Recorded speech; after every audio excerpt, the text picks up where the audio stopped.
In 1789, the people of France rose up against centuries of monarchy, privilege, and inequality.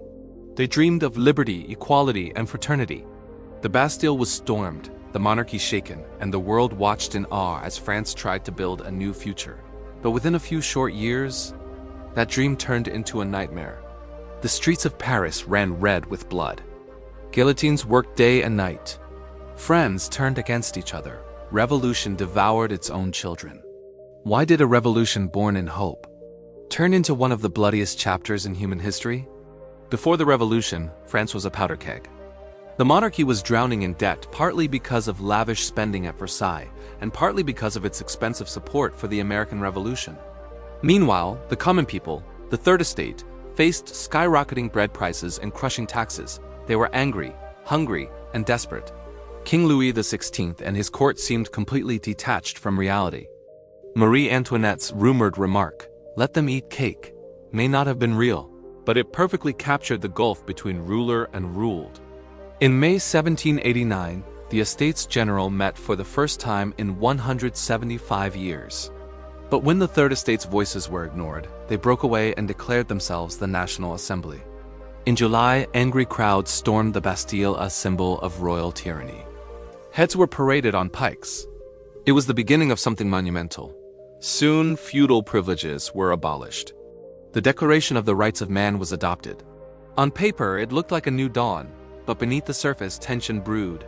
Many revolutionaries still hoped Louis XVI would accept the new order.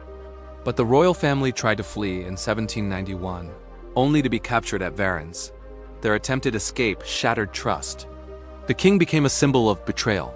Meanwhile, European monarchies grew alarmed. If revolution could topple the French king, it could spread elsewhere. Austria and Prussia threatened to intervene. In 1792, France declared war on them. But the war went badly. Panic spread. Rumors of royalist plots exploded. Paris became a cauldron of fear. In September 1792, as foreign armies approached, mobs stormed the prisons of Paris, convinced that royalists and counter-revolutionaries inside would betray the nation.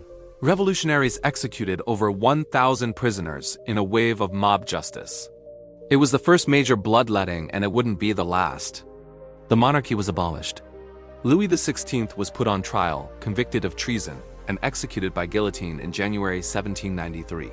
His death shocked Europe and pushed France deeper into chaos. With the king dead, France faced enemies on all sides.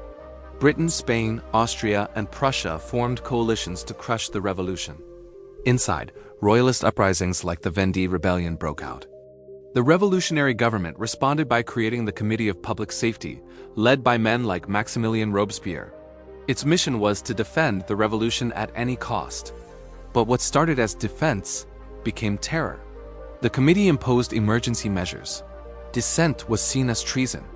Revolutionary tribunals delivered death sentences with frightening speed. The guillotine became the symbol of the age. In just 1 year, over 16,000 people were officially executed, and tens of thousands more died in prisons or massacres. Even revolutionary leaders were not safe. Rival factions like the Girondins and Hébertists were eliminated. Robespierre believed that virtue must be defended by terror. People lived in fear of their neighbors' whispers. By mid-1794, paranoia consumed the revolutionaries.